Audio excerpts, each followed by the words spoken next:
আসসালামু আলাইকুম ওয়া রাহমাতুল্লাহি ওয়া বারাকাতুহু। সকলকে জানাই শুভ সকাল। মহান আল্লাহর সবচেয়ে দামি জিকির চারটি। সুবহানাল্লাহ, আলহামদুলিল্লাহ, লা ইলাহা ইল্লাল্লাহ, আল্লাহু আকবার। আলহামদুলিল্লাহ। নামাজ পড়া এটাও জিকির, কোরআন তেলাওয়াত করা এটাও জিকির,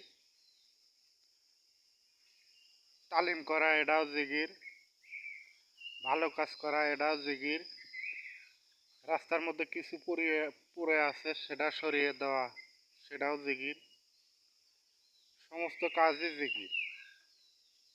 তাই আমরা সকাল সন্ধ্যা আল্লাহর জিকির করি, আল্লাহকে স্মরণ করি, সর্বদা আল্লাহকে স্মরণ করি। আসসালামু আলাইকুম।